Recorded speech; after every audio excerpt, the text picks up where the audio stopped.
Hello friends, welcome to my channel. आज इस video में क्लास 8 की हिस्ट्री का चैप्टर नंबर 9 का हम फाइनल वीडियो बना रहे हैं, जिसमें कुछ पार्ट्स जो पहले के चैप्टर के जो स्टार्टिंग की चीज़ें थी वो हमने पिछले वीडियोस में कवर की हैं। जो लास्ट पार्ट है जिसमें क्विट इंडिया और लेटर हम अब कवर करने वाले हैं। ठीक है, पहले मैं इसको रिमूव कर देती हूँ। जो पहले का ये मैंने अंडरलाइन किया हुआ है। ठीक है, आपको स्टार्टिंग से समझ में आना चाहिए। ठीक है, तो स्टार्ट करते हैं। Quit India and later. Quit India क्या है? ब्रिटिश लोगों को इंडिया से बाहर धकेलने के लिए जो एक मूवमेंट चला उसको हम क्या बोलते हैं? क्विट इंडिया मूवमेंट, जो कि महात्मा गांधी द्वारा चलाया गया। और उसके बाद की क्या परिस्थितियाँ रही, इंडिया ने कैसे अपने आप को उस परिस्थिति में ढाला, और फिर वापस इंडिपेंडेंस के बाद क्या हुआ। ठीक है, महात्मा गांधी ने क्या डिसाइड किया था कि वो एक नया फेज़ शुरू करेंगे ब्रिटिश के अगेंस्ट जो वो मूवमेंट चला रहे हैं। ठीक है, सेकेंड वर्ल्ड वॉर भारत के देशों में हो रहा था, जिसमें कि ब्रिटेन भी पार्टिसिपेट कर रहा था। सेकेंड वर्ल्ड वॉर में इंडिया के सोल्जर्स को भी डिप्लॉय किया गया था। ठीक है, तो गांधी की कुछ शर्तें थी कि वो सेकेंड वर्ल्ड वॉर के बाद, मतलब वो चाहते थे कि हम अपनी डिमांड्स रखेंगे, ब्रिटिश को ये इंडिया छोड़ने पर अब मजबूर कर देंगे। ठीक है, लेकिन ये ब्रिटिश को अब इंडिया छोड़ना तो पड़ेगा इमीडिएटली, उन्होंने उनको कह दिया था। ठीक है, और लेकिन लोगों से उन्होंने कहा था कि करो या मरो, आपकी आगे सिचुएशन ऐसी नहीं है कि आप इस परिस्थिति में अब रह पाओगे। आपको या तो अब कुछ करना है अपने देश के लिए, या उसके देश के लिए मरने के लिए तैयार हो जाओ। ठीक है, लेकिन आपका जो प्रोटेस्ट है वो नॉन वायलेंट होना चाहिए। गांधी जी का शुरू से ये एक प्रिंसिपल था कि वो कोई भी तरह का प्रोटेस्ट करेंगे तो नॉन वायलेंटली ही करेंगे, जिसमें किसी को कोई नुकसान ना हो। ठीक है, गांधी जी और दूसरे लीडर्स थे, उनको जेल में भी डाला गया। एक साथ गवर्नमेंट ने डाला उनको कि इस तरीके से उनका मूवमेंट रुक जाए, शायद लोगों पे असर पड़े कि उनके नेता तो जेल में है तो अब हम मूवमेंट बंद कर देते हैं। लेकिन इसका कोई असर नहीं पड़ा, मूवमेंट जारी रहा। ठीक है, वो फैलता गया। It specially attracted peasants. इस मूवमेंट ने स्पेशली पीजेंट्स को, यानी किसानों को अट्रैक्ट किया और यूथ को अट्रैक्ट किया। ठीक है, उन्होंने क्या किया था कि उन्होंने अपनी स्टडीज़ भी छोड़ दी थी मूवमेंट को ज्वाइन करने के लिए। कम्युनिकेशंस और जो सिंबल्स ऑफ स्टेट अथॉरिटी, उन पर अटैक किया गया। आने के जो ब्रिटिश लोग, ब्रिटिश ऑफिशियल्स आपस में जिस तरीके से कम्युनिकेशन करते थे, उनके जो मीडियम्स थे उन पर अटैक किया गया। और स्टेट अथॉरिटी के जो सिंबल्स थे उन पर अटैक किया गया। इसका मतलब ये है कि पूरी कंट्री में उनका विरोध किया गया। और बहुत सारे एरियाज़ में तो क्या है कि लोगों ने अपनी खुद की गवर्नमेंट्स बना ली थी कि अब हम ब्रिटिश लोगों के रूल्स नहीं मानेंगे, हम अब हमारी खुद की गवर्नमेंट बनाएंगे। हम अपने लिए खुद अपने ज़रूरतों को पूरा करने के लिए, अपने रूल्स रेगुलेशंस, अपनी नीड्स को पूरा करने के लिए खुद प्रोडक्शन करेंगे। हर तरह की चीज़ें जो कि एक गवर्नमेंट प्रोवाइड करती है लोगों को, वो लोगों ने अपने हाथ में ले ली। ठीक है, तो पहला रिस्पॉन्स क्या था ब्रिटिश का? अब लोगों ने इतना बड़ा मूवमेंट चला दिया था तो ब्रिटिश लोगों पे तो फ़र्क पड़ना ज़रूरी हो ही गया था। तो पहला रिस्पॉन्स उन लोगों का क्या था कि वो बहुत गुस्से में, बहुत कड़े तरीके से उसको दबाने में लग गए। ठीक है, कि मूवमेंट किसी तरीके से ख़त्म हो। 1943 के आस एंड तक जाके 90,000 लोग कम से कम अरेस्ट किए उन लोगों ने, और 1,000 के करीब लोगों को पुलिस फायरिंग में मार दिया गया। बहुत सारे एरियाज़ में ऑर्डर्स तो ये भी थे कि एयरप्लेन से भीड़ पर मशीन गन चलाई जाए, लोगों को मार दिया जाए। ठीक है, तो ये जो विद्रोह है लेकिन फिर भी जारी रहा, और इसने मजबूर कर दिया कि जो ब्रिटिश राज है हमारे देश में वो घुटनों पर आ जाए और वो हमारे देश से निकलने के लिए मजबूर हो जाए। ठीक है, अब है टुवर्ड्स इंडिपेंडेंस एंड पार्टीशन। तो इंडिपेंडेंस के साथ हमारे देश के को एक और बुरी चीज़ का सामना भी करना पड़ा। वो ये था कि इंडिया को पार्टीशन करना पड़ा अपने ही एरिया का, और भारत और पाकिस्तान दो अलग अलग कंट्रीज़ बने। तो ये दोनों चीज़ें साथ साथ हुई। तो इसमें लिखा है कि mean while in the 1940 the Muslim league had moved a resolution demanding independent states for Muslim in the north western and eastern areas of the country. ठीक है, तो जब तक कि ये मूवमेंट हो रहा था तो 1940 में क्या था, मुस्लिम लीग जो मुस्लिम्स की पार्टी थी, जो मुस्लिम्स को सपोर्ट करती थी, उन्होंने एक रेजोल्यूशन पास कर दिया था अपनी पार्टी में। वो डिमांड कर रहे थे कि इंडिपेंडेंट स्टेट बनाया जाए मुस्लिम्स के लिए। किस एरिया में? इंडिया के नॉर्थ वेस्ट में जहाँ पाकिस्तान है, और ईस्ट एरियाज़ में जहाँ पे बांग्लादेश है। ठीक है, तो जो रेजोल्यूशन है इसमें ये मेंशन नहीं था कि पाकिस्तान बने, बस ये कहा था कि इंडिया में ही रहे हम, लेकिन मुस्लिम की अलग जगह बन जाए। ठीक है, उन्होंने पाकिस्तान जैसी कोई डिमांड नहीं रखी थी। तो why did league ask for an autonomous arrangement for the Muslims of the subcontinent? वो ऐसा क्यों चाहते थे? ऐसा उनको इसलिए लगता था क्योंकि मुस्लिम लीग को धीरे धीरे लगने लगा था कि इंडिया में मेजॉरिटी में तो हिंदू हैं, तो कहीं ना कहीं हिंदुओं की आवाज़ के आगे या हिंदुओं की नीड्स के आगे मुस्लिम कहीं साइडलाइन ना हो जाए। तो उनको मुस्लिमों के लिए भी उनके राइट्स को भी प्रिजर्व रखने के लिए, वो अपने आप से सेफ रखने के लिए वो चाह रहे थे कि मुस्लिमों की एक अलग से जगह सेव हो जाए, रिजर्व हो जाए, जहाँ पे मुस्लिम लोग ऑटोनोमसली रह सकें और अपना जो भी उनके राइट्स उनको मिल सकें। ठीक है, इसलिए उन्होंने इस तरह की डिमांड रखी थी। तो फ्रॉम द लेट 1930s, ठीक है, 1930 के आसपास बाद में लीग ने क्या किया, अब मुस्लिम्स को एक सेपरेट नेशन की तरह देखना शुरू कर दिया हिंदुओं से। अब वो हिंदुओं से अलग समझने लग गए मुस्लिम को। तो developing this notion it may have been influenced by the history of the tension between some Hindu and Muslim groups in 1920s। तो 1920s और 30s के बीच में जितने भी रेवोल्यूशंस हो रहे थे उसके बीच में कुछ ऐसी सिचुएशंस आई थी, कुछ ऐसी घटनाएं हो गई थी जिसमें हिंदू और मुस्लिम का कुछ टेंशन क्रिएट हो गई थी। तो इस टेंशन ने ही प्रभावित किया, लोग उनके मन में ऐसा विचार लाया कि हिंदू तो मुस्लिम से अलग हैं, मुस्लिम हिंदू से अलग हैं, तो हमें अब एक अलग से सेपरेट नेशन बनाना है। उनका ये विचार और थोड़ा स्ट्रॉन्ग हो गया। ठीक है, ये जो बॉक्स में है मैं आपको बाद में बताती हूँ, पहले इसको ख़त्म कर लेते हैं क्या इसका पूरा है। ठीक है, तो अब क्या है, importantly the provincial elections of 1937 seem to have convinced the league that Muslims were a minority। ठीक है, तो 1937 में जो प्रोविंशियल यानी प्रोविंसेस में जो इलेक्शन हुए थे उससे लीग को पता तो चल गया था कि मुस्लिम माइनॉरिटी में है। ठीक है, मुस्लिम संख्या में कम है, तो they would always have to play a second fiddle in any democratic structure. तो जब भी कोई डेमोक्रेटिक स्ट्रक्चर बनेगा, कुछ भी सरकार बनेगी, उसमें मुस्लिमों को हमेशा सेकंड नंबर पे ही रखा जाएगा, सबसे प्रायोरिटी मिलेगी हिंदुओं को। उनको ऐसा फीलिंग आ गई थी। उनको ये भी डर था कि मुस्लिम्स हो सकता है कि उनका कोई रिप्रेजेंटेटिव हो ही ना गवर्नमेंट में, हो सकता है कोई नेता आए ही ना जो उनकी डिमांड्स को रख सके या उनकी नीड्स को पूरा करवाने के लिए हेल्प कर सके।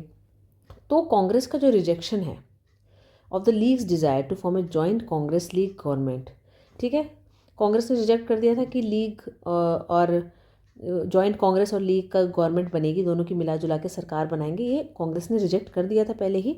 यूनाइटेड प्रोविंसेस में यानी जो उत्तर प्रदेश है 1937 में, इसकी वजह से भी लीग गुस्से में आ गई थी, यानी कि थोड़ा सा उनको बुरा लग रहा था कि ऐसा क्यों हुआ। अब है कांग्रेस का फेलियर। कांग्रेस फेल हो गई थी कि वो मुस्लिम्स को मोबिलाइज कर ले इस मूवमेंट में। मतलब वो क्या मासेस को अपनी तरफ अट्रैक्ट, मुस्लिम जो लोग थे उनको अपनी तरफ अट्रैक्ट नहीं कर पा रही थी 1930s में। इससे क्या हुआ, allowed the league to widen its social support. तो लीग जो अलग से एक्सप्लिसिटली मुस्लिम्स को ही सपोर्ट कर रही थी, तो ऑब्वियसली मुस्लिम्स किसको सपोर्ट करेंगे, लीग को करेंगे, मुस्लिम लीग को करेंगे। कांग्रेस ऐसा कर ही नहीं पा रही थी। तो it sought to enlarge its support in the early 1940s when most Congress leaders were in jail. और साथ ही साथ इनका सपोर्ट और बड़ा होता गया, क्योंकि कांग्रेस लीडर जो मुस्लिम्स को मोबिलाइज करने के लिए, कुछ अपनी तरफ मिलाने के लिए कोशिश कर भी सकते थे, वो मोस्टली 1940s के दौरान वो जेल में थे। At the end of the war in 1945, तो जो वर्ल्ड वॉर है, सेकेंड वर्ल्ड वॉर 1945 में जब ख़त्म हुई, तो ब्रिटिश ने क्या किया, नेगोशिएशन शुरू करने शुरू कर दिए कांग्रेस के साथ, यानी कि क्या एग्रीमेंट्स करने शुरू कर दिए कि लीग और लीग के साथ भी और अपने साथ भी for the independence of India, कि हमारी क्या शर्तें होंगी या क्या होगा, किस तरीके से हम इंडिया को इंडिपेंडेंट करेंगे। तो ये जो टॉक्स थी ये फेल हो गई, क्योंकि लीग ने अपने आप को ही माना कि वही एक स्पोक्स पर्सन है इंडिया के मुस्लिम्स का, जबकि कांग्रेस भी मुस्लिम्स की तरफ से भी बोल रही थी। लेकिन लीग ने कहा कि नहीं, मुस्लिमों का के रिप्रेजेंटेटिव हम हैं, तो हम मुस्लिम के ओनली स्पोक्स पर्सन हो सकते हैं। तो Congress could not accept this claim. लेकिन कांग्रेस ये एक्सेप्ट करने के लिए बिल्कुल तैयार नहीं थी कि सिर्फ लीग ही मुस्लिमों की तरफ से बात करेगी, क्योंकि लार्ज नंबर ऑफ मुस्लिम्स हैं वो अभी भी, लेकिन जो हाँ ज़्यादा मुस्लिम जो हैं वो लेकिन लीग को ही सपोर्ट कर रहे थे, क्योंकि उनको भी लग रहा था कि कांग्रेस इतना हमको नहीं अच्छा रिप्रेजेंटेशन दे पाएगी। तो जो इलेक्शंस थे प्रोविंसेस में फिर वो दोबारा हुए 1946 में। कांग्रेस ने बहुत अच्छी सीट्स कर ली थी रिजर्व, और जनरल कॉन्स्टिट्यूंसीज में, जनरल का मतलब ये होता है कि उसमें कोई भी कैंडिडेट खड़ा हो सकता है। लेकिन लीग की जो सक्सेस है, जो कि मुस्लिम्स के लिए जिसमें सीट रिजर्व थी, ऐसे एरियाज़ में लीग ने बहुत अच्छा परफॉर्म किया, यानी कि मुस्लिम लीग की ही ज़्यादा सीट्स आईं। ठीक है, ये बहुत ज़्यादा स्पेक्टेकुलर, शानदार थी। It persisted with its demand for Pakistan. फिर वो अपनी पाकिस्तान बनाने की डिमांड पर अड़े रहे। कौन? मुस्लिम लीग। मार्च 1946 में जो ब्रिटिश कैबिनेट है उसने 3 मेंबर का मिशन भेजा दिल्ली में कि वो एग्ज़ामिन करें कि जो ये डिमांड है पाकिस्तान बनाने की वो उसको एग्ज़ामिन करें और सजेस्ट करें कि क्या सूटेबल पॉलिटिकल फ्रेमवर्क हो सकता है, क्या बनाएं कि ना बनाएं, आज़ाद करें कि ना करें देश को पाकिस्तान बनाते हुए, या ऐसे ही रहने दें। ठीक है, तो क्या हो सकता है वो पहले देखने के लिए आए थे। तो इस मिशन ने क्या सजेस्ट किया कि इंडिया को यूनाइटेड ही रहना चाहिए, कोई पाकिस्तान नहीं बनना चाहिए, और constitute itself a loose confederation. ठीक है, अपने आप को एक संघ बनाए थोड़ा लूज, जिसमें कुछ ऑटोनॉमी दी जाए मुस्लिम मेजॉरिटी एरियाज़ में, यानी कि ऐसा नहीं होना चाहिए कि मुस्लिम्स को बिल्कुल रिप्रेजेंटेशन ना मिले, अलग ना करें उनको, लेकिन उनके लिए थोड़ा सा ढील छोड़ दें कि मुस्लिम मेजॉरिटी एरियाज़ में उनको थोड़ी सी ऑटोनॉमी दे दी जाए। लेकिन it could not get the Congress and Muslim League to agree और to specific details of the proposal. तो कुछ स्पेसिफिक डिटेल्स थी प्रपोजल की, लेकिन उसके लिए कांग्रेस और मुस्लिम लीग दोनों ही अग्री नहीं हुए। अब पार्टीशन तो बहुत, चाहे ज़्यादा कह लो चाहे कम कह लो, लेकिन ज़रूरी हो गया था क्योंकि कोई भी पार्टी मान नहीं रही थी। अब क्या हुआ after the failure of cabinet mission, तो कैबिनेट मिशन जिस पर्पज़ से आया था, उन्होंने जो अपनी रिकमेंडेशन दी थी वो तो किसी को पसंद नहीं आई, ना मुस्लिम लीग को ना कांग्रेस को, तो फेल हो गई वो। तो मुस्लिम लीग ने डिसाइड किया ऑन मास एजिटेशन, यानी लोगों की आग्रह पर पाकिस्तान की डिमांड जो लोग कर रहे थे मुस्लिम्स लोग, वो मुस्लिम लीग उसको सपोर्ट कर रही थी, उन्होंने डिसाइड कर लिया था कि हम पाकिस्तान की डिमांड रखे ही रखेंगे। उन्होंने अनाउंस कर दिया कि 16 अगस्त 1946 को हम डायरेक्ट एक्शन डे मनाएंगे। इस दिन दंगे होने शुरू हो गए कैलकाटा में, और वो कई दिनों तक चले, और उसकी वजह से कम हज़ारों लोग मारे गए। और मार्च 1947 में जो वायलेंस था वो बहुत फैल गया अलग अलग पार्ट में नॉर्थ इंडिया में, तो बहुत हज़ारों लोग जो थे वो मारे गए, और बहुत सारी औरतें जो थी उनको बहुत सारी यातनाओं का सामना करना पड़ा पार्टीशन के दौरान। मिलियंस ऑफ पीपल जो थे वो मजबूर हो गए अपना घर छोड़ के जाने के लिए। ठीक है, पार्टीशन के ऊपर तो बहुत सारी मूवीज़ बनी है। अगर आप पार्टीशन हम अभी तो फिलहाल हम इन लाइंस में पढ़ रहे हैं, हमें बहुत सुनने में इजी लग रहा है, लेकिन जिन लोगों ने उस टाइम पे जो ब्रुटैलिटीज़ झेली वो बहुत ज़्यादा सीवियर थी। उन लोगों के अपने लोग उनसे कितनी बार पिछड़ गए। बहुत सारी मूवीज़ बनी हुई है पार्टीशन के टाइम की। ठीक है, तो आप उनको कभी देखें तो रिलेट करके देखें कि उस टाइम क्या क्या हुआ था। Torn asunder from their homelands, they were reduce to being refugees in alien lands. अब क्या था, वो अपने ही देश में एक तरीके से एलियन की तरह ट्रीट की जा रही थी, क्योंकि अब बाउंड्रीज अलग अलग हो गई थी इस वजह से। तो पार्टीशन की वजह से इसका मतलब था कि इंडिया भी चेंज हो गया था, बहुत सारी सिटीज़ चेंज हो गई थी, अब नया कंट्री जो बन गया था पाकिस्तान का। ठीक है, तो जो खुशी थी हमें आज़ादी पाने की ब्रिटिश रूल से, वो मिक्स हो गई थी, क्योंकि हमें उसके साथ एक दर्द भी मिला था कि बहुत सारी हिंसा हुई थी पार्टीशन की वजह से। ठीक है, तो हमें खुशी तो हुई, लेकिन दुख भी उतना ही हुआ जितनी हमें इंडिपेंडेंस की खुशी हुई थी। तो ठीक है, तो इस चैप्टर में हम इतना ही ख़त्म करते हैं। बाकी इसमें कुछ इवेंट्स हैं सुभाष चंद्र बोस के बारे में, महात्मा गांधी जी के बारे में, उनके बारे में बताया गया। ठीक है, इसको भी रीड कर लेते हैं। ये कौन है सुभाष चंद्र बोस, आप सभी जानते हैं, ये बहुत रेडिकल नेशनलिस्ट थे। ठीक है, ये मॉडरेट नहीं थे। विद सोशलिस्ट लर्निंग्स, ठीक है, इनकी लर्निंग सोशलिस्ट थी। बोस ने गांधी जी के अहिंसा के आइडियल को नहीं माना कभी, लेकिन वो उनकी रिस्पेक्ट करते थे, उनको फादर ऑफ द नेशन वो भी मानते थे। जनवरी 1941 में वो सीक्रेटली कैलकाटा उन्होंने छोड़ दिया, सिंगापुर चले गए जर्मनी के थ्रू, और उन्होंने आज़ाद हिंद फौज बनाई और इंडियन नेशनल आर्मी क्रिएट की। ठीक है, मतलब इसी का नाम है इंग्लिश में। तो इंडिया को आज़ाद कराने के लिए ब्रिटिश कंट्रोल से 1944 में आईएनए ने क्या किया, इंडिया में एंटर किया इम्फाल के थ्रू। ठीक है, और कोहिमा के through, but the campaign fail. लेकिन उनका जो कैंपेन था वो फेल हो गया। आईएनए के जो मेंबर्स थे उनको जेल में डाल दिया गया और उन पर केस चलाया गया। जो लोग थे पूरी कंट्री से, वो मतलब हर क्षेत्र से आए। ठीक है, उन्होंने पार्टिसिपेट किया था उनके इस ट्रायल वाले मूवमेंट में। ठीक है, in the movement against the, मतलब आईएनए के जो ट्रायल था उन पर केस चलाया जा रहा था, इसके मूवमेंट में उन्होंने पार्टिसिपेट किया था। ठीक है, अब यहाँ पर एक इमेज दी गई है, इसमें मौलाना आज़ाद बैठे हैं ये। ठीक है, और कांग्रेस के अदर मेंबर्स भी बैठे हैं वर्किंग कमेटी में, सेवाग्राम में 1942 में। तो आज़ाद कौन थे, ये मक्का में पैदा हुए थे, बंगाली फादर थे इनके और एक अरब मदर थी। बहुत ज़्यादा अच्छी इनकी लैंग्वेजेस थी बोलने में। और आज़ाद क्या थे, बहुत इस्लाम के जाने माने स्कॉलर थे, बहुत पढ़े लिखे व्यक्ति थे। और क्या थे, वहादत दीन के विचार से प्रभावित थे, यानी कि वो चाहते थे कि सारे रिलीजन्स एक हो जाएं, यानी एक हैं। तो उनका जो एक्टिव पार्टिसिपेशन है गांधीयंस मूवमेंट में और स्टॉन्च एडवोकेट थे, वो हिंदू मुस्लिम यूनिटी के बहुत बड़े वकालत करते थे वो, कि होने चाहिए हिंदू और मुस्लिम एक होने चाहिए। उन्होंने जिन्ना की जो 2 नेशन की थ्योरी थी उसको अपोज किया, यानी उसका विरोध किया, जबकि वो खुद मुसलमान थे, लेकिन वो ये नहीं चाहते थे कि इंडिया और पाकिस्तान बने अलग अलग।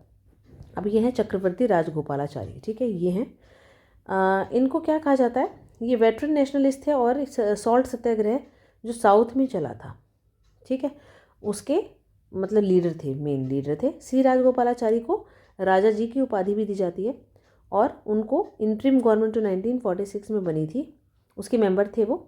As free India's first Indian governor general वो भी यही बने थे, राजगोपालाचारी जी, ठीक है। इनके बारे में जो इन्फॉर्मेशन है ये भी थोड़ी बहुत आपको पता होनी चाहिए, क्योंकि एग्जाम में अगर ये आपकी बुक में गिवन है तो कुछ भी पूछा जा सकता है, और साथ में आपकी नॉलेज इन्हेंस करने के लिए भी ये बहुत ज़रूरी है।